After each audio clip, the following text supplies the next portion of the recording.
Okay, I'm gonna go ahead and call the meeting to order. Amy, if you can start us with roll call. Yes, good evening, Commissioner Admin, Here. Commissioner Pratt, Here. Commissioner Byers, Present. Commissioner Webster, Here. Commissioner Woolen, Here. Chief Cowan, Here. Legal Counsel Matt Paxton, Here. and Board Secretary Amy Oakley. Did we have anyone that sent you information about a public comment? No. none in Okay. advance. Okay, so it looks like Mr. Marin has 3 minutes to make his public comment. Well, thank you for the opportunity to attend tonight. I'm interested in the Station 54 project. Unfortunately, there's no meeting materials about what you're going to talk about. So my only comment is if you would please let the public have the information that you're going to have before you so that we can present relevant comments. It'd be appreciated. That's it. Thank you. Thank you. Anyone else have a public comment online? I don't see anyone else. So we're gonna move on to oath of office for Commissioner Eric Admin. Who does the oath?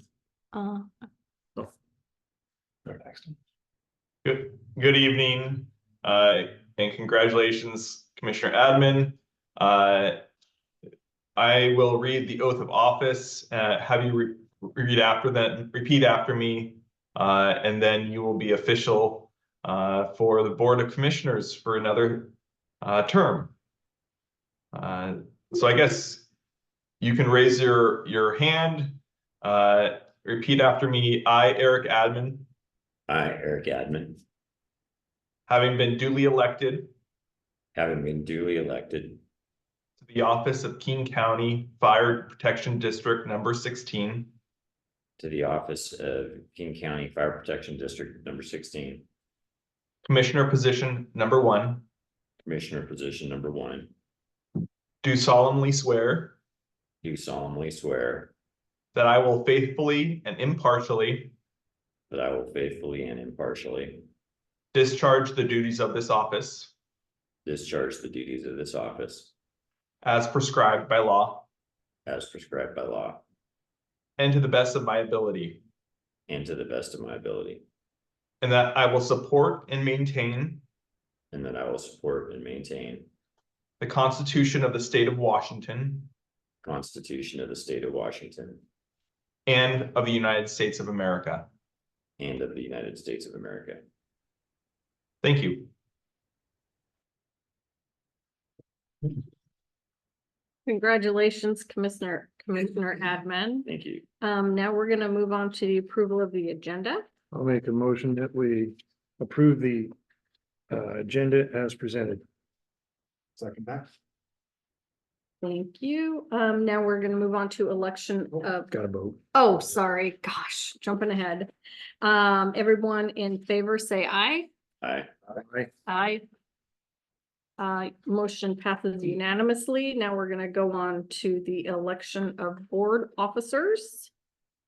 Do I have any nominations for the board chair position? I'd like to nominate Lisa Olem for that board chair position.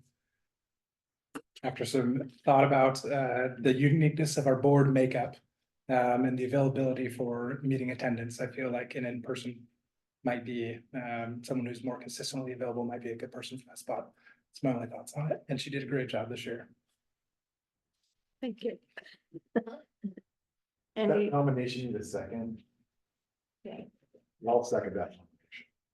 Okay, any discussion? Oh, any other nominations?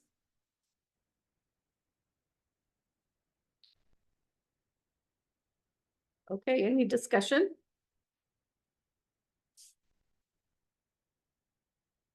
This is where, at least last year, you accepted the nomination. Okay, and how do I do that? Just say. You say it, you accept. Oh, okay, I accept the nomination. So now we put it to a vote? Yep. Okay. Everyone in favor, say aye. Aye. Aye. Aye. Aye.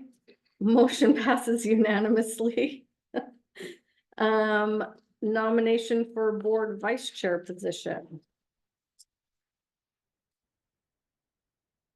I'll nominate Commissioner Byers. I'll second that. Do you accept that? I'll accept your nomination. Any discussion? I'm excited to have Commissioner Wall and Commissioner Byers as our chair and vice chair again this year. They did an excellent job. Studied the boat. And it was smooth sailing all year last year. Thank you. Okay, so all in favor, say aye. Aye. Aye. Aye. Motion passes unanimously. On to board discussion and possible action items. The first thing we've got is reports from subcommittee on Station 54. Okay, this is gonna be an ongoing action item that'll be on our every month until we resolve some things. So starting this month, we are gonna have another subcommittee meeting. We'll be setting that up with Chief Holstein and Mr. Byers and myself. So we don't have a date set, but we will make it available, and we do have the prints and that we can read, made them big enough that we can see them now, so we're good. So the plan is to get together this month and start the process. And as we get information, we will put it on the site. And do you have copies for the commissioners, or do we need to make copies? You of them? No, there's just a subcommittee for right now. Got you. 'Cause, yeah, it costs like $30 to do them. so, Okay, yeah. gotcha. Okay.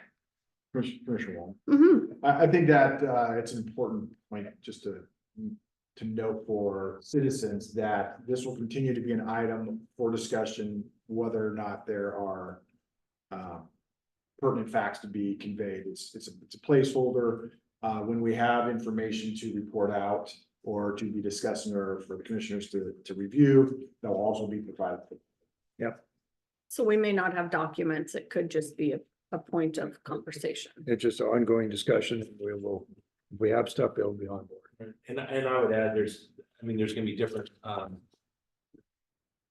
decisions, different visions that we're gonna have to discuss, and some of those might be short-term, right, medium, or even long-term discussions, and so, I completely agree that this is gonna be an ongoing, subject for quite some time probably. But there might be some decision points coming up sooner or later about what we need to do, in the short term, for that structure, so. Okay, thank you. Report from subcommittee on outbuildings at Station 51.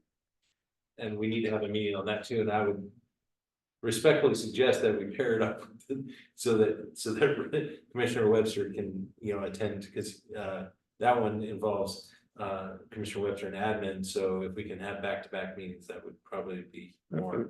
I'm pretty good either way, so as long as Okay, let's, yeah, we'll set them up, and after this meeting, we'll set up some times. we do have some draft RFP language and so forth to review, and some of the options and so forth, and legal feedback that we got on what we need to do, so.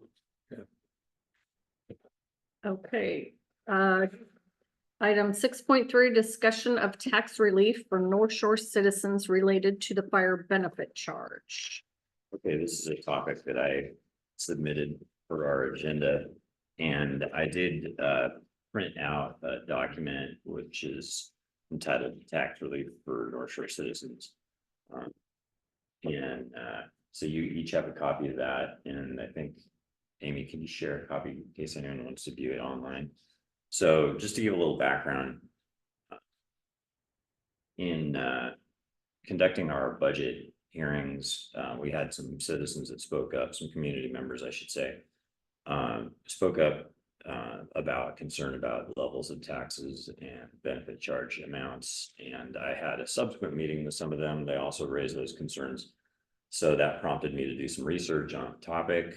And what I learned is that Washington State has a program for property, has actually two programs for property tax relief. One is for exemption, which means you don't have to pay a certain amount.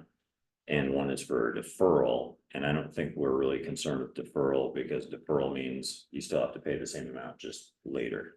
So the way that the program is administered is it's administered at a county level. So in our case, King County administers the program. And I emailed you all a link to just a guide that King County has, but they have a detailed guide that lists what the criteria are, what the application process is, the review process, and so on. And so my thought is that, well, I'll just go through the summary a little bit. So people who think they meet the criteria can apply for exemption.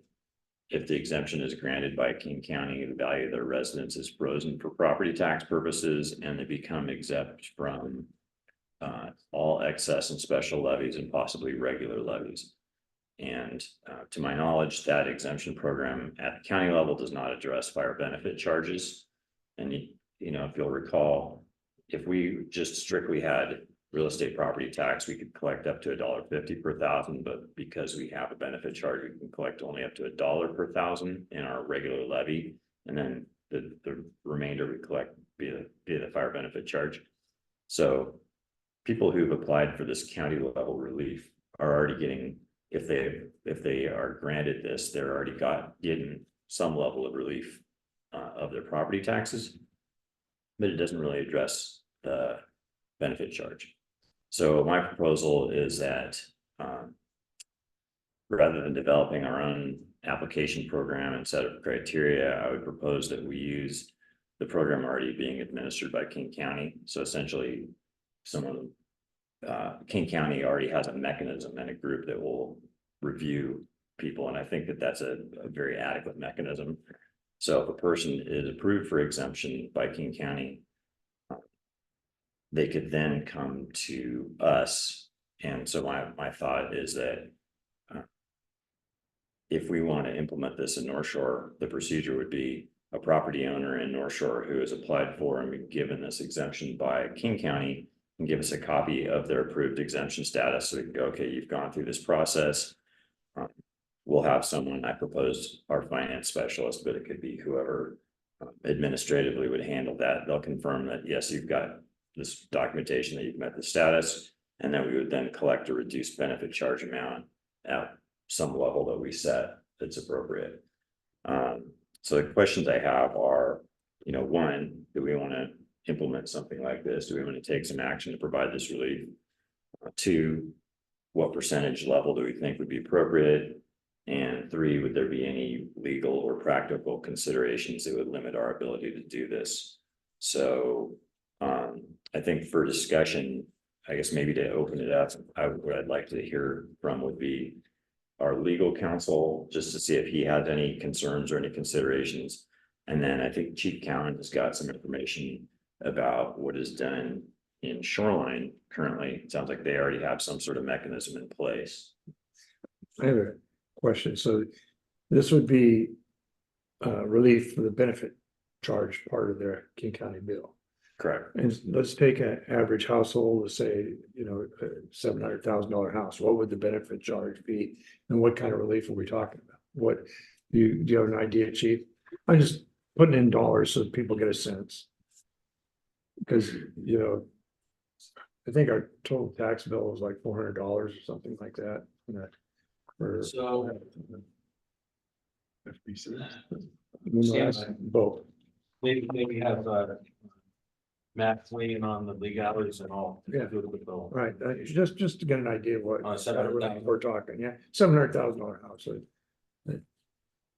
Mr. Paxton, if you could go ahead and weigh in on that, we'd appreciate it. Yes, thank you. And Commissioner Adamant is right to distinguish between levies, which is a property tax, and a benefit charge, because they're creatures of statute. The laws dictate how these are applied. And in the case of the exemptions that Commissioner Admin mentioned, those are in the law as it relates to property taxes. Clearly, for example, if you're over 61 or retired with a disability, there are exemptions that you're eligible for. The King County administers just because they collect all the taxes, whether it's your tax or other special purpose taxes or the county's their own taxes. So that process is handled through the county. Certainly there's potential for more visibility so people can understand what is available to them. But the benefit charge is covered under a different statute, and that statute requires that the benefit charge be reasonably proportional to the measurable benefits to properties resulting from the services afforded by the district. Thank you. Okay, I went black there. Yeah, there we go. Automatic lighting.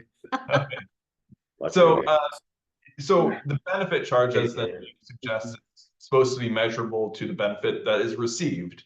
You have a calculation that does that. It looks at factors like, is this a commercial or a residential piece of property?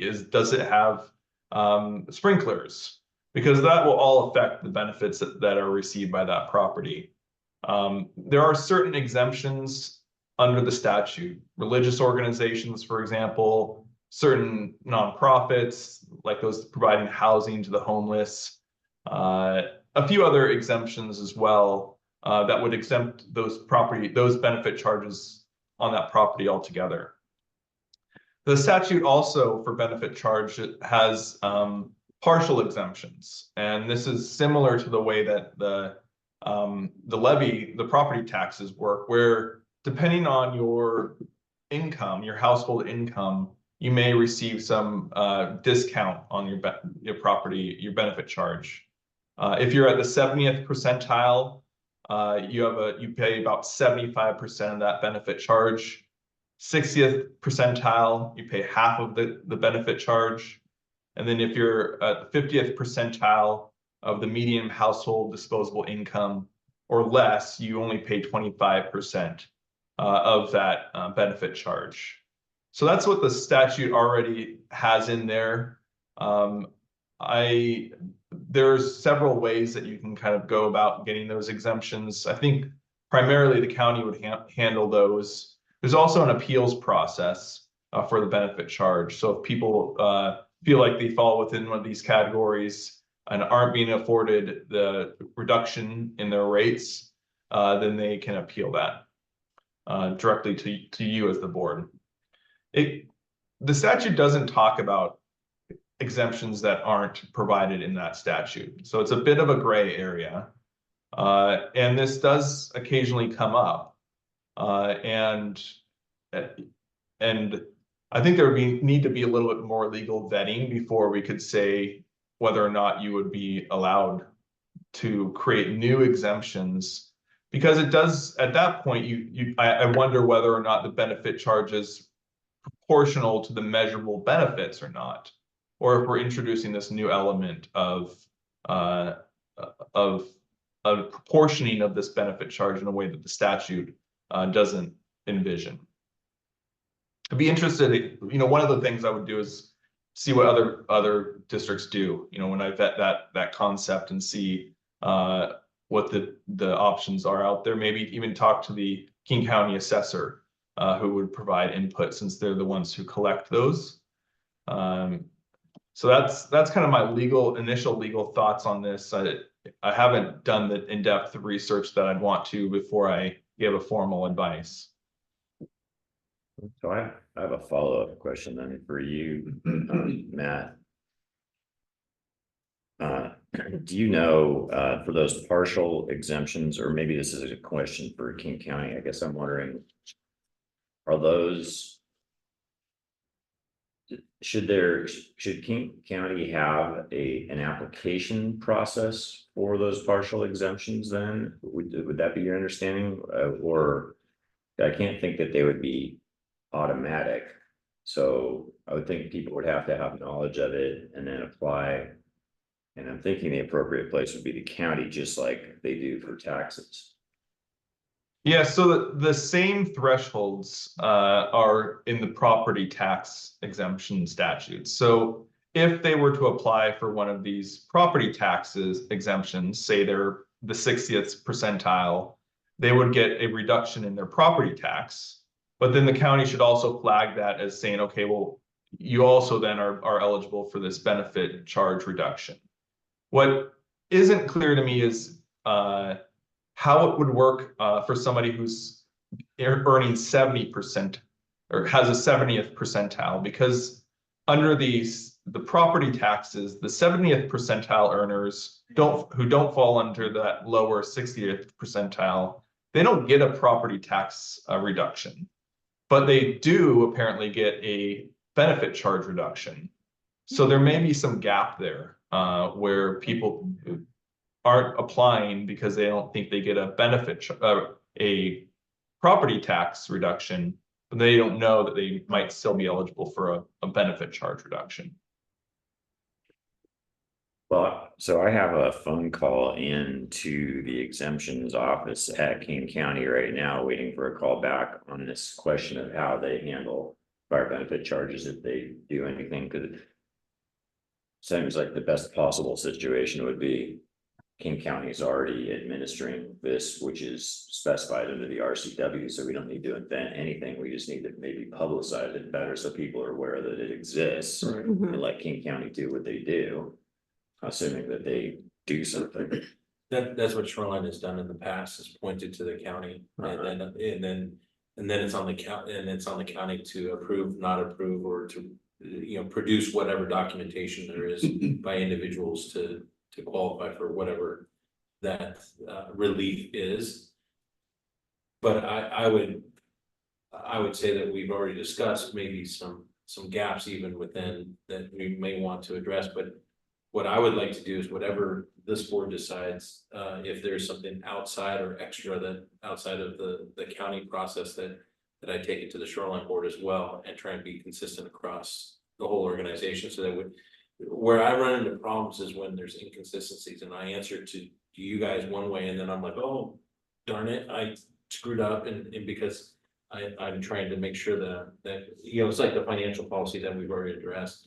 Trying to be consistent with it makes it easier and less likely for us to make errors.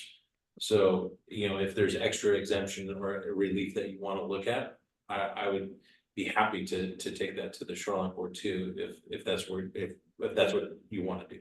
So Chief, to your knowledge right now, does Shoreline just do anything above and beyond what's specified in the RCW and that's administered by King County? No, we point to the RCW. And Okay. the county. Well, maybe the best course of action for now would be just for me to learn what King County does. And if they handle benefit charges, then maybe we just make that information a little bit more visible to people on our website and, you know, have. Or we look at the gaps that, you know. Or identify if there are some areas that we think additional relief could be provided.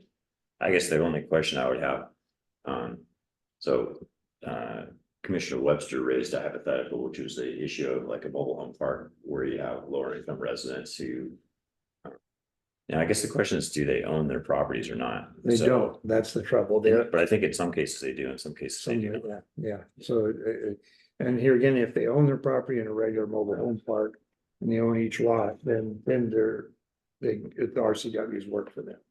It's the retired, you know, the citizens that live in the mobile homes, but it's owned by, the whole park is owned by an organization and they own the property. So I don't know if there's anything we can do there. Yeah, because I think even if we did give relief overall to the, we couldn't guarantee that the owner would pass the relief on to the tenants. Exactly.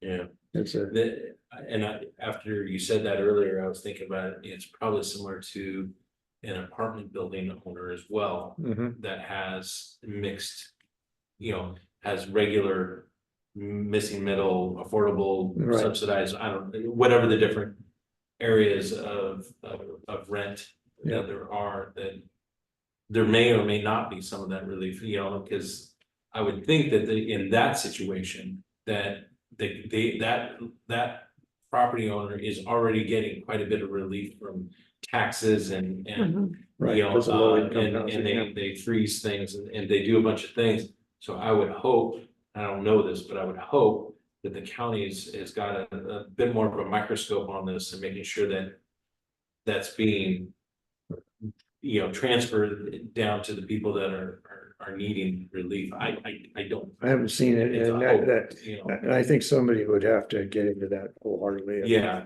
But I know it is. And that would be a nightmare for us to try and figure out. It was not, it wouldn't be for us. Well, And our city has quite a few of those mobile home parks where retired housing. And I just want to say this, and this is for the public as well, we still have a process, an appeal process.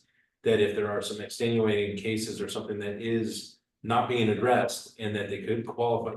But it would go back to property owners, you know, that they could ask for the board to grant relief, you know, on those case by case basis. Right, okay. But again, Okay. that's not gonna address some of these. I just like to speak out in favor of the idea of piggybacking on what the county already does, right, and making that more apparent on our.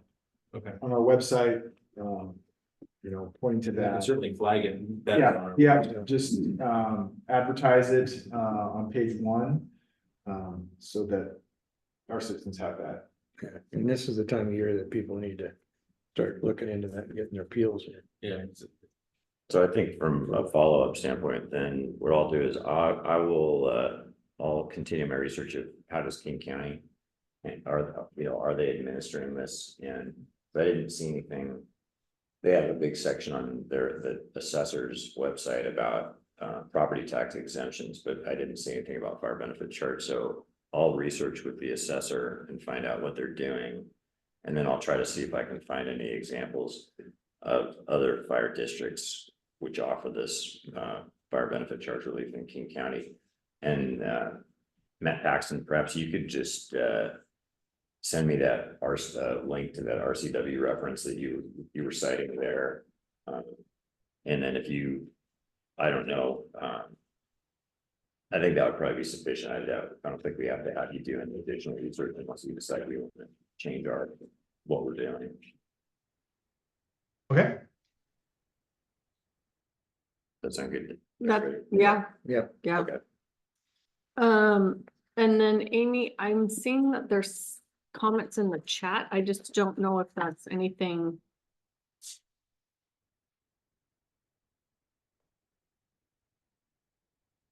Okay. Perfect, thank you. Okay, now we're gonna move on to 6.4 approval of policy 1600 fire commissioner expenses.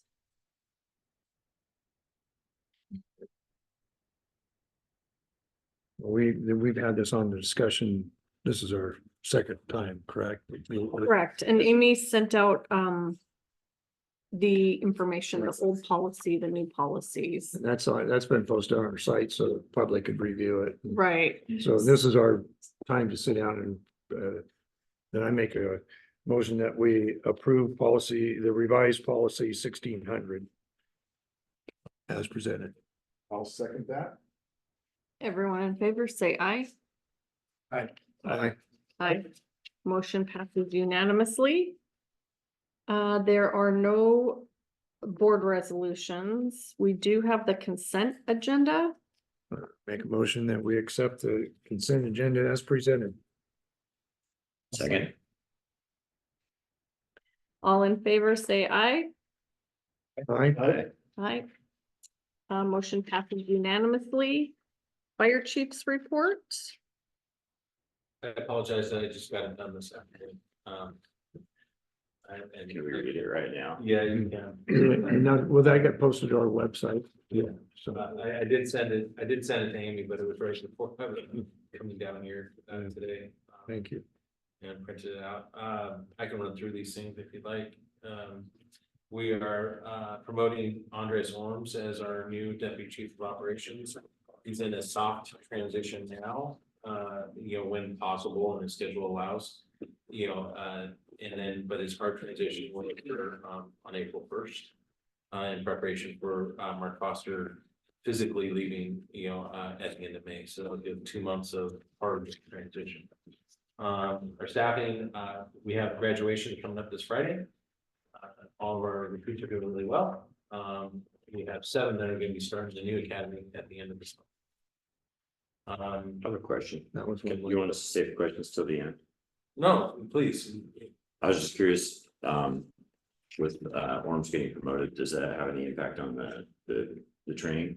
Yes, so we're going through, there's a bunch of different promotions that are going on right now. And so, and that's one of them is that, you know, who's going to be the new training chief. And Chief, can you send me the information about the graduation? I would, if I'm available, I would be Okay, interested in showing up. At 6:30. Okay. This Friday at Eastside Church. I can Thank you. send that to you. That's good. No, that's good enough. Okay, Let's see, negotiations, so there's gonna be 2 captains that are gonna be down here at 51 now. Moving on TRT, we haven't changed any run cards or anything yet, but as I've discussed previously, we're expanding our TRT capabilities and training. Contracts, there's still some ongoing discussion with NEMCO of what the future looks like and so forth, with NUD, you know, being out and trying to look at a regional approach. And I don't know more than that because there's some conversations with the cities that I'm not in. Train consortium, there is a new ILA that we're in the process of still reviewing, and I got to work on guiding documents here in early 2024. The budget, we are 0.8% under budget. That was an improvement, another 0.5%. I expect though that December will come back with, you know, hopefully we can end up right around, you know, on budget. It'll be, the good news is that it shouldn't be off by more than 1%, you know, but it could be right on budget. It'll just really depend on how December comes out, but there are increased expenses in December. So I expect us to lose some ground. Capital projects, we already talked about 51 or the 251 and 54 project. Bunch of different meetings that were going on. We had a really good attendance at the recruitment workshop that we held at the Sterling Community College with a couple hundred eager new faces wanting to join the fire service. So that was kind of cool. So I addressed them, and there was a bunch of different workshops that were going on. This happens twice a year, and we applied to, you know, to be hosting it a couple of years back. Actually, it took a couple of years for us to get into the mix. Just to put on radar, we are doing the Women in Fire Service workshop here at 51 this Saturday as well. So This spring, I don't know the exact. that'd be good. That'd be good to post that on our Mhm. website. Yeah. Any questions on anything? I do have a question. Going back to the Station 51 and the TRT. Yeah. At some point this year, can we have just a presentation on kind of the new evolving TRT concept? Sure. It's still in the works too, of defining what because there's new requirements for certification. So we are working through, you know, what that looks like. Yeah, you guys are using an acronym that's public. I'm sorry, TRT is the Technical Rescue Team. Okay. So rescue operations, I apologize. Yeah. So there's new requirements for certifications, and we're working through that right now with the union, trying to, you know, figure out what that looks like. Yeah, I just think that would help this group understand like the whole concept of Yes. rescue team, et cetera. Any other questions? Yeah, Chief, could you just touch on kind of what came out of that awful city council meeting and Sure. what the chief's recommendations were to the council? So they had their initial meeting. The initial meeting, they got postponed. It was scheduled, and then it went way too late, you know, for that discussion. So they had their this is the follow-up meeting but it's still the initial conversation. Staff, Bothell, the fire chief and the deputy city manager, I believe, presented the different options that were, which are still a bunch of options, you know, as to what their future looked like. Everything from staying the way they are now to, you know, contracts, partial contracts, RFAs, mergers, de-annexations, you know, et cetera. And they went through the whole gamut of, you know, the different options. And it was there's a lot of spinning around and discussions, which was good to have a good discussion, but then they tried to focus in a little bit on a few of the options by the end of the meeting. And so that staff could continue to work on and develop more information, talking points, et cetera, a more robust conversation about those, which is what they're supposed to have here at an upcoming meeting. I think they have a meeting tonight. I looked at it and it wasn't on the agenda, and I thought it was going to be at the first meeting in January. So it's a little unclear as to whether or not they have a meeting next week, because the meeting tonight wasn't on their calendar, but next week's is, and then the week after. So not in the next couple of weeks, I believe that they will have a meeting on what and really kind of focus in a little bit on what those options look like. A lot of the conversation seemed to gravitate towards a contract for service, whether it's a full or administrative services, and also looking at what it would look like for a merger of some sort. There were a few options that were thrown out there that really, again, this is my third party, and I was attending, watching. I'm not the council, but it seemed like there were some that were being evaluated and dismissed as really not meeting the long-term goals of what the council wanted out of the future of that fire department. For example, if they stay standalone as it is, there's some issues, potentially with funding, levels of service, increased needs, and the potential of how do they attract, new firefighters to a fire department that's a 3-station fire department when everybody else is looking at expanding or regionalizing or getting bigger, and theoretically, again, this is all theoretical, is that the firefighters will gravitate towards those departments that have more opportunities, and potentially a different, future than a 3-station department. So how do they, balance that with control of their fire services, and that seemed to be the big, counter to looking at regionalization, is how do they maintain influence or control or direction or have a say, or do they just walk away from it entirely and trust that whoever or whatever is governing is doing it in the best interest of the residents of Bothell. So, that's what they're balancing right now.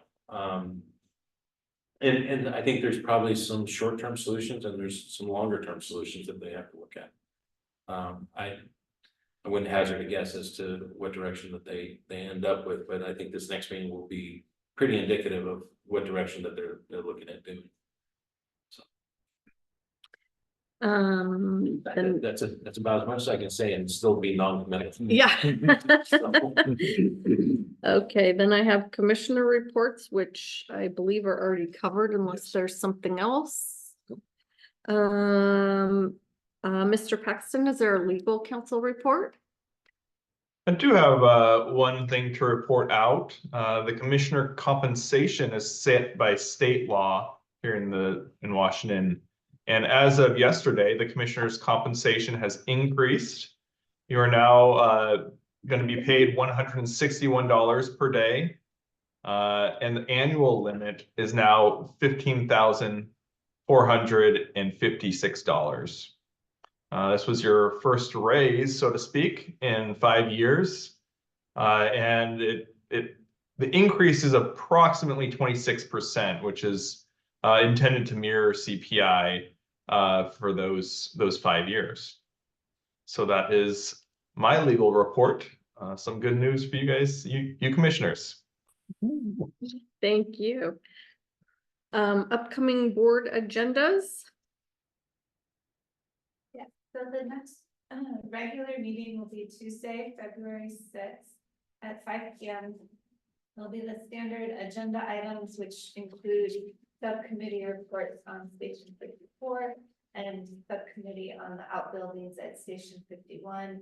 We'll have possible update from Commissioner Admin on his conversations with the King County Extension Office. Is that also the assessor? Is that It's the King County Assessor's Office, yeah. Assessor's Office. And I don't have any other agenda items beyond those. Did anyone else have anything they wanted to add to that? Okay, thank you, Amy. Okay, well, then our meeting is adjourned. Okay.